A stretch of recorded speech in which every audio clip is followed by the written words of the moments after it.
अगरबत्ती सबसे पहले हम मौलवी के नाम की लगाते हैं। फाता में सबसे पहले मौलवी को बुलाया जाता है। प्यारे ये मैं भी जानता हूँ, तीजा हो तो सबसे पहले मौलवी बुलाया जाता है, 40वां हो सबसे पहले मौलवी बुलाया जाता है, मैयत की रोटी हो तो सबसे पहले मौलवी बुलाया जाता है, बाप के सीने में सांसें अटकती हो तो मौलवी बुलाया जाता है, पेट का दर्द न थमता हो तब मौलवी बुलाया जाता है, बुखार जाने का नाम न ले तब मौलवी बुलाया जाता है, बीमारियां घर बना ले आके तेरे घर के अंदर तब मौलवी को बुलाया जाता है। तेरा दिल पे हाथ रख के बता, तेरे बेटे का वलीमा हुआ सबसे पहले किसे बुलाया गया? तेरे घर पे बारात आके बैठी सबसे पहले किसे बुलाया गया? जब तूने 4 यारों की दावतें की सबसे पहले किसे बुलाया गया? हमने कुरान के साथ नाइंसाफी की है, हमने ये गलतियां की है जिसकी आज हमको सजा मिल रही है। प्यारे डॉक्टर इकबाल ने कहा था, न समझोगे तो मिट जाओगे हिंदी मुसलमानों, तुम्हारी दास्तां तक भी ना होगी दास्तानों में। कितने फख्र से हम कहते हैं, जाइए हमें मत समझाइए, मौलवियों की तो बातें दकियानूसी बातें होती हैं, ये तो 1400 साल पुरानी बातें किया करते हैं। हाँ हाँ, हम 1400 साल पुरानी बात करते हैं। शुक्र है हमारे बुजुर्गों ने कहा है, बेटे घर नया बना लेना, गाड़ी नई खरीद लेना, कपड़े नए पहन लेना, लेकिन 1400 साल पुराना की रखना है। हम जो बात करते हैं हम नई बात नहीं करते, हम तो वो बात करते हैं जो सिद्दीक अकबर ने कही है, हम वो बात करते हैं जो फारूक आजम ने कही है, हम वो बात करते हैं जो उस्मान गनी ने कही है, हम वो बात करते हैं जो मौला अली ने कही है। तुझसे किसने कह दिया मौलवी दकियानूसी होता है? नहीं, खुदा की कसम मौलवी दकियानूसी नहीं, मौलवी या तो मुहम्मदी होता है या फिर मौलवी हुसैनी हुआ करता। नारे तकबीर, नारे रिसालत, मसलक आला हज़रत, अस्मत कुरान कॉन्फ्रेंस, हज़रत अल्लामा मुफ्ती हम्माद रज़ा क़ादरी। बदलो अपने आप को, उलमा की इज्जत करो। मैं 10 बच्चे हाफिज कुरान बने, कितने? मेरी दुआ है अल्लाह जितने आए हैं ना सबके घर में एक एक कुरान का कारी पैदा फरमा दे।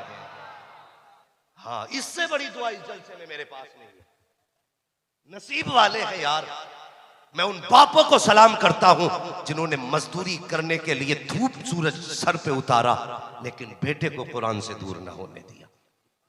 मैं उस माँ को सलाम करता हूं, नसीब वाली है वो माँ जिसने ऐसे बेटों को दूध पिलाया है जिन्होंने आज 30 पारे का तोहफा माँ बाप को देना। मैं सलाम करता हूं उन बहनों को कि तुमने उनको रोटियां बना के खिलाई है जो कयामत में कलाई पकड़ के तुम्हें जन्नत का रास्ता दिखाने वाले हैं। हाँ, हमने क्या समझा? हमारी कौम, अल्लाह माफ करे बुरा ना मानिएगा, मैं आईना को दिखाऊंगा दाग चेहरे के, जिसे खराब लगे सामने से हट जाए। बहुत गौर से मेरी बात सुनिएगा, इतनी आसानी से कुरान नहीं आता। कितने बच्चे हाफिज बने? 10 बच्चे। और उस उस्ताद को बुलाया जाए जिसने इन हाफिजों को पढ़ाया है। मैं अपने हाथ से उसके गले में यह हार डालना चाहता हूं जिसने मेहनतें करके इन बच्चों को कुरान का कारी बनाया है। हाँ, अल्लाह सलामत रखे। माशाअल्लाह, क्या नाम है हजरत का? असद रजा रहबर। जरा नारा बंदे मजमे से कोई लगाना चाहिए। अल्लाहु अकबर, या रसूल जिंदाबाद। अल्लाह सलामत रखे। माशाअल्लाह, अल्लाह बरकतें अता करे। मैंने ये हार इसलिए पहनाया, असल हार के हकदार ये है। मैं 1 घंटे के लिए आया हूं, 1 घंटा तकरीर करूंगा, लेकिन इनकी मेहनतें आप जानते। अल्लाह आपको सलामत रखे। आज के बाद इंशाअल्लाह आप हर कुरान वाले की इज्जत करेंगे। बोलो इंशाअल्लाह करेंगे, सारे बोले इंशाअल्लाह। मैंने इनको हार क्यों पहनाया? ये 10 बच्चे जो कुरान के हाफिज बने, क्या आपके सिर्फ हुसैन नगर के हैं ये बच्चे? दूर के भी होंगे, बाहर के बच्चे हैं ना सारे। मैं इस बस्ती वालों को सलाम करता हूं। कयामत के दिन जब ये हाफिज उठाए जाएंगे, कहेंगे मालिक सिर्फ हम ही जन्नत में नहीं जाएंगे, उन्हें भी साथ भेज जिन्होंने बेटा समझ के खाना खिलाया था, जिन्होंने अपना समझ के लुक़मे खिलाए थे। और यार अकेले नहीं जाने वाले, कसम खुदा की मैं वक्त होता तो आपसे आज बात करता, लेकिन बस कुछ बातें मेरी सुन ले। मैंने गले में हार डाला, तकलीफ होती है। इश्तिहार में बहुत छोटा नाम होता है कुरान पढ़ाने वाले का।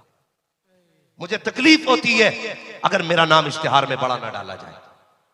कई मौलवी भी इस बात से एतराज करते, भाई तू अजीब है, अपनी छोटी करने पे लगा है, वो बड़ा मुकर्रिर बड़े नाम वाला होता है, हम मेहनत करते हैं। मैंने कहा बेशक करता हूं, लेकिन बता तो सही मेरा नाम इतना बड़ा इश्तिहार में है, कितनी मेहनतें इन कुरान वालों ने की है। यार तुम तो चादर ओढ़ के रात को सो जाया करते हो, जब रात के 3 बजते हैं, ये रात के सन्नाटे में ऐसी सर्द रातों में उठते हैं जिनको अपने बच्चों की परवाह नहीं, अपनी जान की परवाह नहीं होती। ये ठंडे पानी से वुजू करके बैठ जाते हैं, उठाते हैं तेरे मेरे बेटे को, अपनी औलाद से ज्यादा प्यार करते हैं, इनको कुरान पढ़ाया करते हैं। तुम्हें क्या लगता है इतनी आसानी से कुरान सीने में आ गया? मुझे बता तो सही, हम रात को नहीं फजर में उठते हैं, मौलवी अजान दे देता है, कितने खिस्सा के कहते हैं अभी आंख लगी थी फजर हो गई है, इतनी जल्दी रात कट गई, सर्दी हो गई है, मस्जिद में पानी गर्म नहीं है, और तुम तो शिकायतें करते हो इमाम साहब पानी गर्म क्यों नहीं था। लेकिन बता तो सही ये किससे शिकायत करने जाएंगे? कुरान वालों को वुजू के लिए ठंडा पानी मिल रहा है, जिस फर्श पे बैठते हैं वो फर्श भी ठंडा होता है। क्या इनको औलाद प्यारी नहीं है? क्या इनको जान प्यारी नहीं है?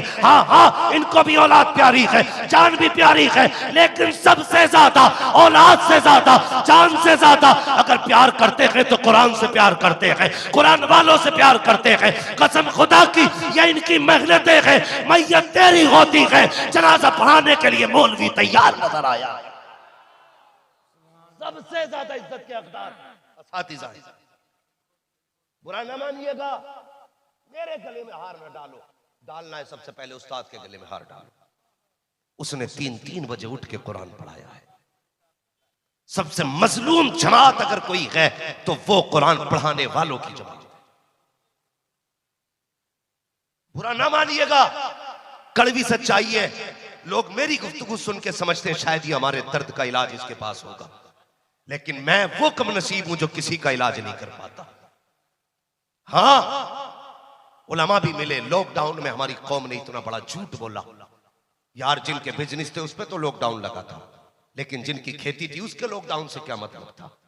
जब उश्र लेने के लिए जमात गई तो लोगों ने कहा मौलवी लॉकडाउन है, दिमाग खराब है। क्यों लॉकडाउन में खेती नहीं काटी गई, गल्ला पैदा नहीं हुआ?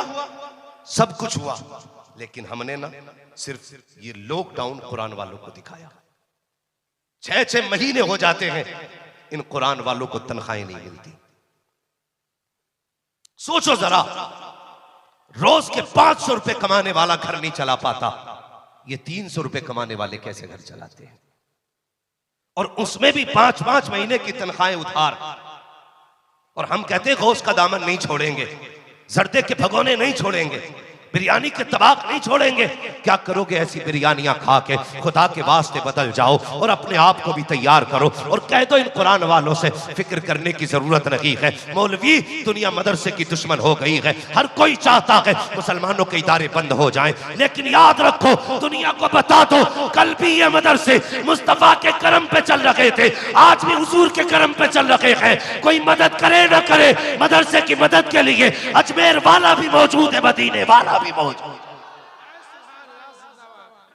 हम 3000 में मदरसे चला के दिखाएंगे, हम 100 रुपए में मदरसे चला के दिखाएंगे। सबसे बड़ी गलती हमने ये की है, हमने मदरसों का साथ छोड़ दिया। हाँ, मदरसों का साथ छोड़ दिया। वो चल रहा है ना, अब्बा मरता है ना, वो साहब 10 बच्चे भेज दो, का क्यों कि 3 दिन अब्बा की कब्र पे कुरान पढ़ेगा। जायदाद तू इस्तेमाल करे, कुरान पढ़ेंगे,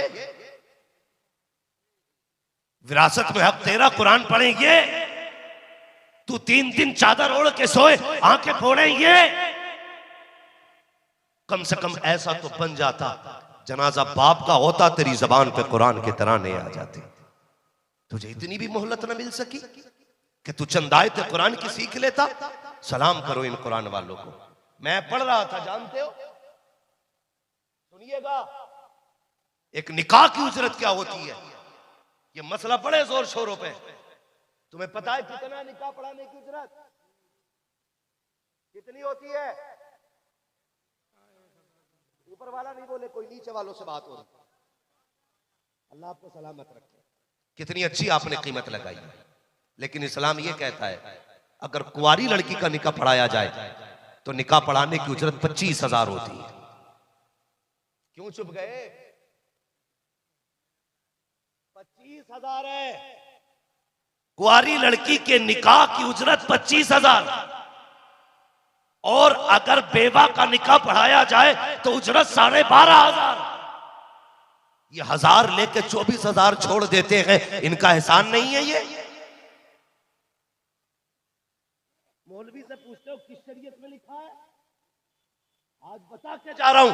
और बाजे बजाने वालों, ढोल बजाने वालों, अगर हया के दिल में बजाओ डीजे, तुम्हारी मर्जी है, तुम्हारा हिसाब हमें नहीं देना, अपना हिसाब तुम्हें देना है। अगर अपने बाप की औलाद है डीजे वाले तो डीजे बजा, लेकिन 25,000 निकाह के मौलवी को भी दे के जाने।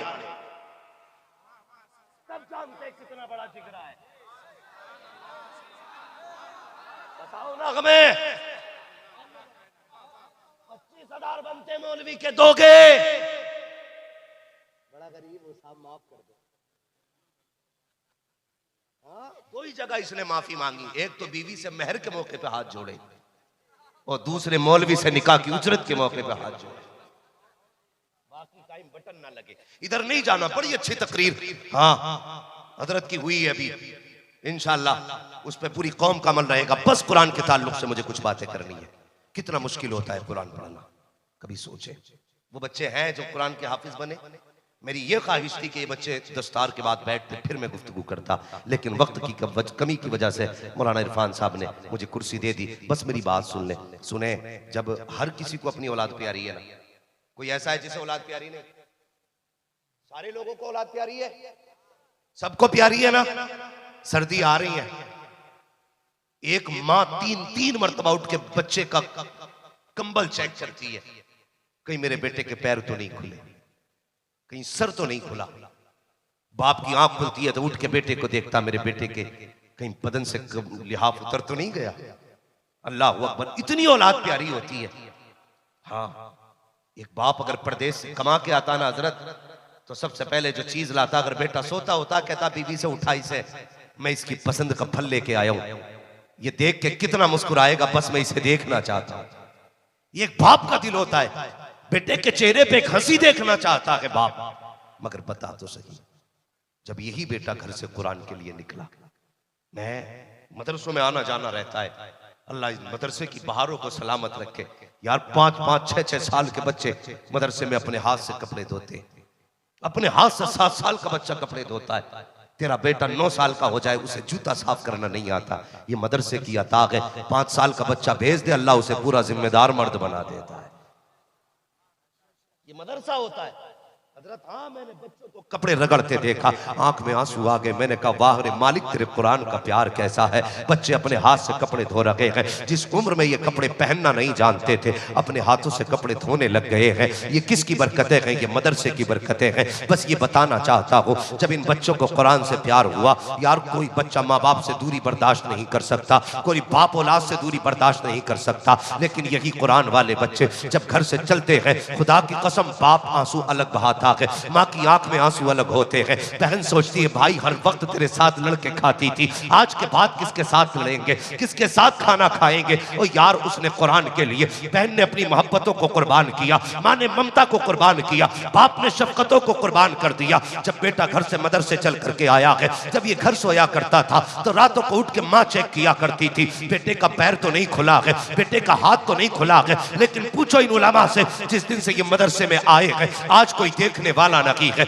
इनके नीचे जो बिस्तर बिछा है उस पे पैर रखो तो ठंडक महसूस होती है। और तेरे बच्चे तो बेड पे सोते हैं, सुबह उठ के मक्खन पराठे खाते हैं, उनके लिए वुजू के लिए गर्म पानी है, मुंह धोने के लिए गर्म पानी है, परेज तैयार की हुई ड्रेस रखी हुई है। मगर पूछ इन कुरान वालों से, रात को 2 बजे उठ जाते हैं, ठंडे पानी में हाथ डालते हैं, बिस्मिल्लाह पढ़ के वुजू करते हैं, रब फरिश्तों में ऐलान करता है देखो तो सही ये बंदा मुझसे कितना प्यार करता है। दुनिया गरमाई के चक्कर में है, ये ठंडे पानी से वुजू कर रहा है, सिर्फ मेरी मोहब्बत में। अल्लाह अकबर, ये बच्चे का हौसला देखो। यही बच्चे कुरान पढ़ते हैं। जाओ कभी जाकर के मदरसे देखा करो, कभी मकतब को देखा करो। हमने ड्रेस आला पहना ली ताकि हम दुनिया में मैयार वाले कहलाए, अच्छे घर बना लिए ताकि आला मैयार वाले कहलाए, लेकिन आखिरत का कुछ नहीं सोचा है, कब्र की कोई तैयारी नहीं है। जाओ कभी मदरसे जाया करो। तेरे बेटे हर वक्त में इतने मोटे गद्दे पे लेटते हैं, ऊपर से इतना मोटा कंबल होता है ताकि उन्हें सर्दी ना लगे।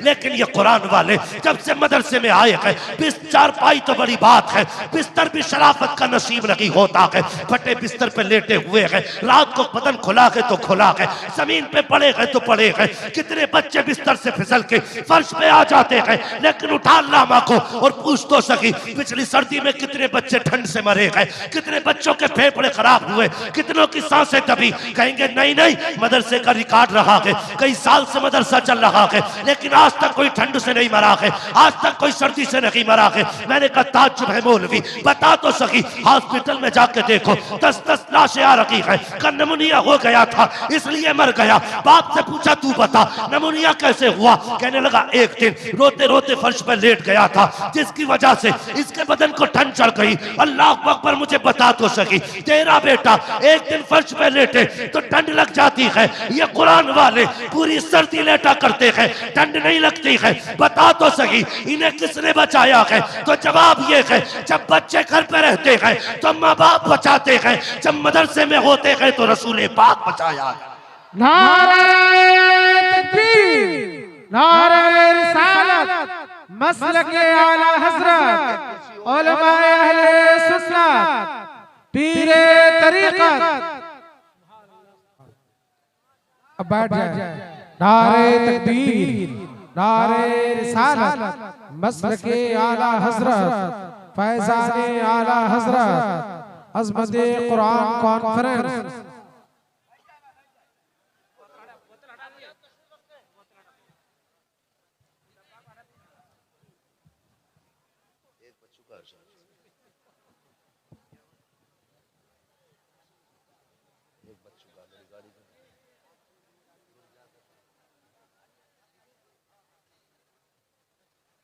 माशाअल्लाह सुभान अल्लाह, आप माथे की निगाहों से देख रहे हैं मिंबर शरीफ पर अब वो जात आ गई है जिनका चेहरा देखो तो आला हजरत की याद आ जाए।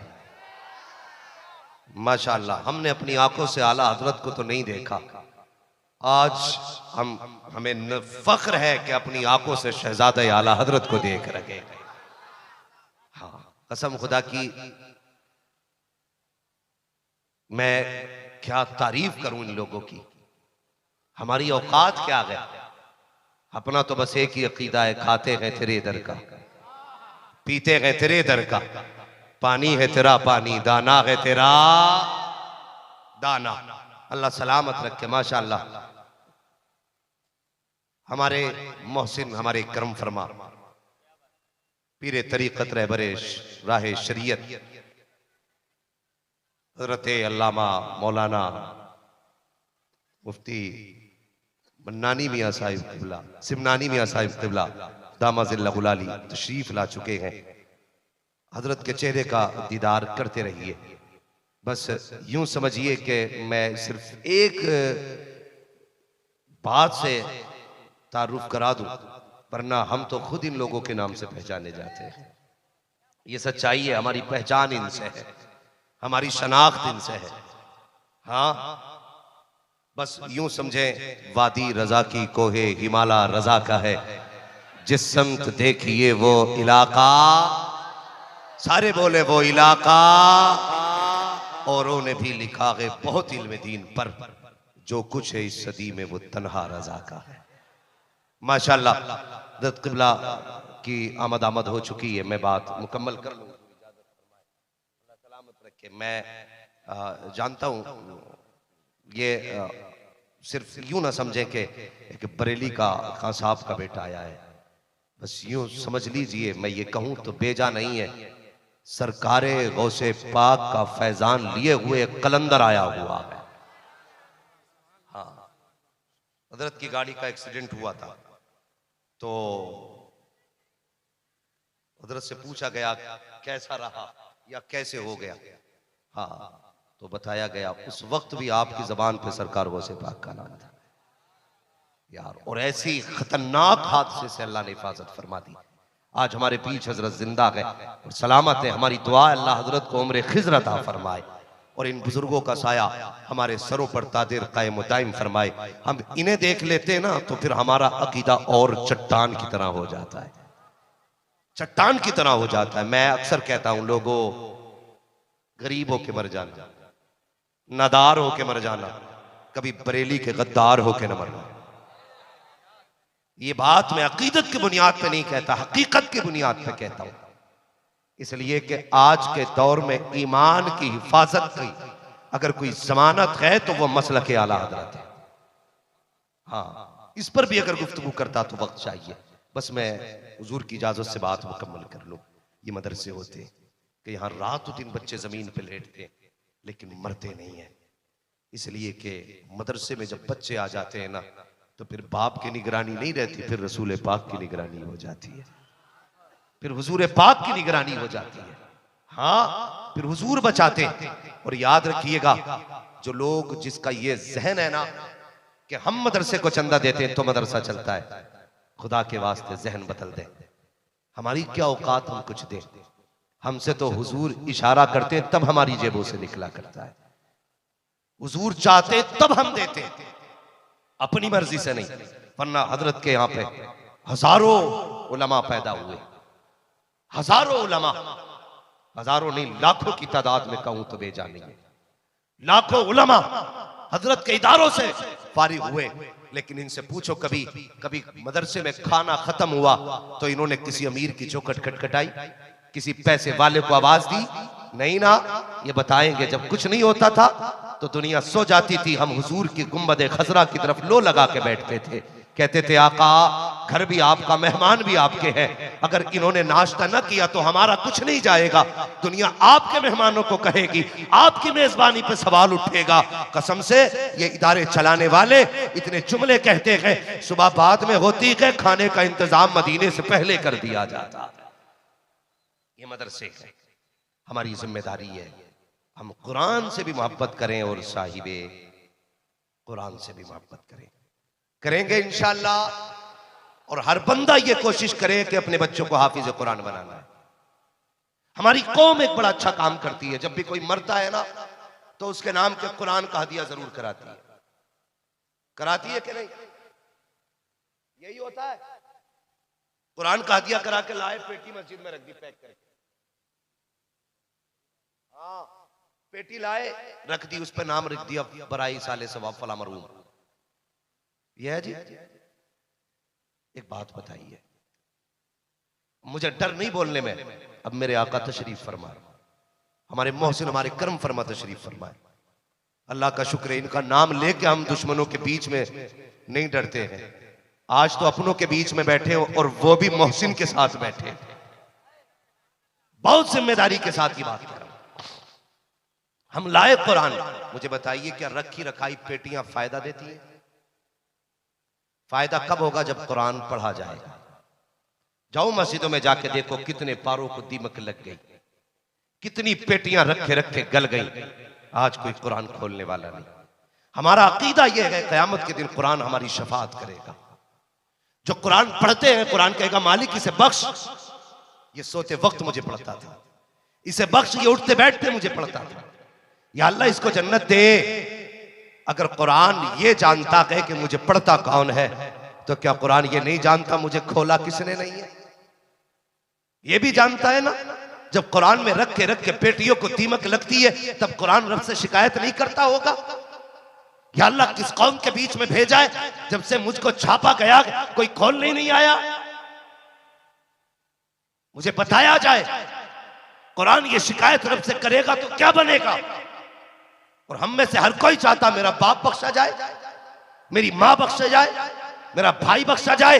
अगर बख्शवाना की चाहते हो, बाप का इंतकाल हो तो दो काम करना प्यारे, अल्लाह को अकबर। क्या करना है सुन बड़े गौर से, अंदाज़े बयां मेरा बहुत शौक लगी है, शायद के उतर जाए तेरे दिल में मेरी बात। अगर घर में बाप का जनाजा रखा हो, मार्केट ना जा, मार्केट से कुरान का हदिया ना करा, बल्कि सीधा उठ मदरसे की तरफ जा, मौलाना इरफान के पास जा, जाके उनसे कह मौलाना बता तो सकी कोई ऐसा बच्चा है जिसके पास पुरानी रजाई हो, मैं बाप के इसाले सवाब के लिए उसे नया कंबल दिलाना चाहता हूँ। कोई ऐसा बच्चा बताओ जिसके पास फटा बिस्तर हो, उसके लिए बिस्तर दिलाना चाहता हूँ।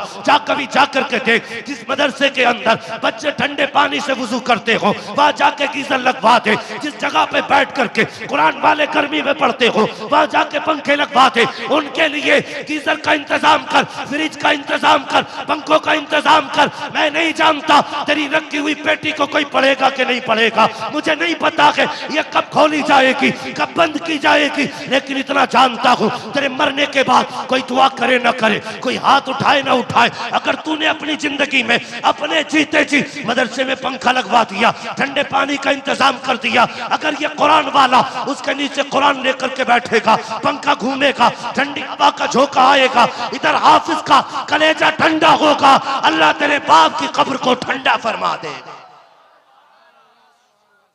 ऐसे काम करके जाओ, कोई दुआ करे ना करे, तेरे हक में खुद ब खुद नेकी आना शुरू हो जाए। हम कहते हैं इंजीनियर ऐसी बुनियाद रखना कि बेटा 6 भी बना सके मंजिल, बना ले जितनी ऊंची बनानी है। जब मौत आएगी ना तो सारी बिल्डिंगें रखी की रखी रह जाएंगी। अभी एक बंदा 7 साल के बाद सऊदी से लौट रहा था, सफर में था, उसे मौत आ गई, घर नहीं आया। अपने शौक से बिल्डिंग बनवाई थी, शौक से बिस्तर लगवाए थे, लेकिन जिंदा ना रहा। कोई गारंटी नहीं है कि तू जिंदा रहे, कोई गारंटी नहीं है कि तेरे पैसे से तेरी सांसें रुक सके। यार याद रखना, अगर पैसे से जिंदगी को बचाया जाता तो फिर कारून को कभी मौत नहीं आती। शाहनवाज भाई, अगर दौलत से सांसें खरीदी जाती तो फिर सिकंदर न मरता। जानते हो, जब सिकंदर की सांसें अटकने लगी, अपने वतन में नहीं था, वो दूसरे वतन में था। उसे यकीन हो गया मरने वाला हूं। उसने कहा मेरे गुलामों, का क्या बात, का कोई ऐसा है जो मेरी पूरी सल्तनत ले ले और बदले में मुझे चंद सांसें उधार दे दे। कहा किस लिए, कहा मैं अपने वतन में जाके मरना चाहता हूं, अपने वतन पे मरना चाहता हूं, अपने शहर जाके मरना चाहता हूं। सारे खामोश थे। सिकंदर ने कहा कोई मेरी सल्तनत लेके मुझे सांसें उधार नहीं दे सकता। सबने कहा सिकंदर कोई किसी की सांसें उधार नहीं दे सकता। तो उसने कहा सुनो, फिर मैं मर जाऊं ना तो मेरे हाथ कफन से बाहर निकाल देना। कहा किस लिए, ताकि लोग ये देखें कि आधी दुनिया पे हुकूमत करने वाला, पूरी दुनिया को फतह करने का ख्वाब रखने वाला, जिसने 21 साल के अंदर दुनिया पे हुकूमत के झंडे लहराए, जब आया था तब भी खाली हाथ था, गया था तब भी खाली हाथ। अगर दौलत है तो ये ना समझना कि ये सांसें रोक देगी, ये मत सोचना कि ये हमें जिंदगी बख्श देंगी। यार ये भी कोई सांसें हैं जो उनके बगैर कट जाए? क्या गारंटी है तेरे मरने के बाद तेरे जनाजे में आएंगे? मैंने तो यहां तक बेवफाई देखी है कि जब मौलवी मुसल्ले पे खड़े होकर कहता है भाई नमाज पढ़ाई जाए, तो सबसे नहीं पेड़ के नीचे से आवाज आती है मौलवी पढ़ाइए। पूछा जाए कौन है, का ये बड़ा बेटा है। और यार उसके लिए तुम रसूल से बेवफाई कर रहे हो जो तेरे जनाजे में खड़ा नहीं हो सका। तेरा अपना सगा बेटा है, तेरे जनाजे की सफ में नहीं है, इससे बड़ा कम नसीब कौन होगा? पूछा जाए क्यों नहीं आया, कि कपड़े दुरुस्त नहीं है। और जालिम अगर कपड़े दुरुस्त नहीं है तो नमाज तो क्या, तुझे जनाजे में आने की इजाजत किसने दे दी? इसके लिए जा रहे हो छोड़ के? ये जो तेरे जनाजे में ना आ सका, क्या गारंटी है तेरे 40वें के बाद आके फाता पढ़ ले? जाओ कभी कब्रिस्तान जाके कब्रें झांका करो। कितनी कब्रें ऐसी हैं, फूल तो बड़ी बात, कोई मिट्टी डालने नहीं आया। हड्डियां चमक रही हैं, कफन फटे हुए हैं, लकड़ियां दिख रही हैं, आज कोई मिट्टी डालने वाला नहीं। उस घर का भी इंतजाम कोई किया है? कोई नहीं आएगा तेरी कब्र पे 40 साल के बाद, तुझे मिट्टी के ढेर में रहना है। इसलिए मेरी गुजारिश है, क्यों उससे यारी ना करो जो कभी किसी को धोखा नहीं देता। जिसका हाथ पकड़ लेता है वो उसको जन्नत में जाके छोड़ा करता है। अगर यारी करनी है तो फिर हुजूर से यारी करो, जिन्होंने ऐसी रीत निभाई है कसम खुदा की, जिसे अपना कह दिया है ना तो फिर जन्नत में भी जाके नहीं छोड़ा, उससे यारी निभा रहे। जो तेरी आंखें बंद होने के बाद पता नहीं तेरी दौलत पे बैठ के डांस करेगा कि डीजे बजाएगा। अल्लाह ने दौलत दी है ना तो फिर हुजूर के घर के नाम कर जाओ कुछ ना कुछ। ये अजमत कुरान कॉन्फ्रेंस है। आज इस इदारे ने 10 हाफिज कुरान दिए हैं। मां से कितने लोगों को प्यार है, जरा हाथ उठा के बता सकते हैं? माशाअल्लाह सारे लोगों ने हाथ उठा दिया। सबके जिंदा के माँ बाप, जिनके जिंदा के अल्लाह उनकी उम्र में बरकत अता करे, और जिनके चले गए हैं अगर ईमान के साथ गए अल्लाह उनको जन्नतुल फिरदौस अता करे। मैं अब आजमा लूं आपको, नारे भी टटके लगाए, वादे भी कस के किए। आज कोई देखे न देखे, आला हजरत का बेटा भी देख रहा है और फिर हुजूर भी देख रहे हैं। आज सवाल कुरान का है कोई जो इस इदारे के लिए सबसे पहले उठ के सबसे बड़ी बोली लगाए?